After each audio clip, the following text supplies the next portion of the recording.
Önümüzdeki dönemde yeni anayasa için harekete geçebiliriz.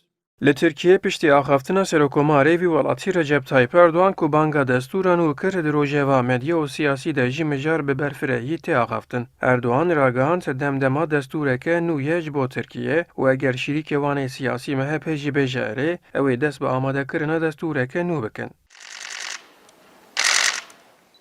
Piştîwan gotinan serokê MHP jî daxwaza destûreke nû kir. Aliyên opozisyonê ji banga destûrê ya desthilatdarê bihêvînînin û vê yekê weke taktîkeke siyasî dinirxînin. Li gorî rojnamevan Oral Çalışlar armanca banga destûrê bo hilbijêrên li Tirkiye û bo raya giştiya navdewletî peyameke. Öte yandan tabii ki şöyle bir problem var. Bêguman demeke dirêje ji ber kêşeyên vê destûrê ku ji heyema derbeya leşkeriya 1980 veya di rewacê de ye, civaka vî welatî pir zehmetî kişandine. Lê niha bi pergala Serokkomariyê her tişt ketiye destê AKP û MHP û her du partî jî li gor dilê xwe vî welatî birêve dibin. Biya min ji ber ku di siyaseta navxweyî û ya derve de ketine tengasiyekê bi vê banga xwe peyama çakbûnê didin. Şiddet arasına sınır koymak için Erdogan amaja kir destûra nû bi haydarkirina civakê wê were hazir kirin û bo raya giştî wê were pêşkêş kirin. Lê li ser kîjan mijaran xebateke çawa dêbê kirin ew yek niha nezelal e. Li gorî rojnamevan Mahmud Övür ê ku wek hezirî nêzîkî desthilatdarê ye, mafê perwerdehiya zimanê zikmakî jî têda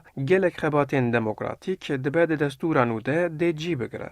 Daha merkezi bir yapı söz konusu Türkiye'de. Bunun açılabileceğini yerel yönetimler... Li Tirkiye rêvebirneke navendî heye ku dibe ev were sistkirin. Ji bo vê di vê destûra nû de ihtimal heye erkên rêvebirina herêmî yanî yên şaredariyan werin zêdekirin. Lê ev nayê wê watê ku xweserî dê bê avakirin. Perwerdehiya zimanê zikmakî bi lihevkirineke civakê encex di destûra nû de dibe ku were bicihkirin.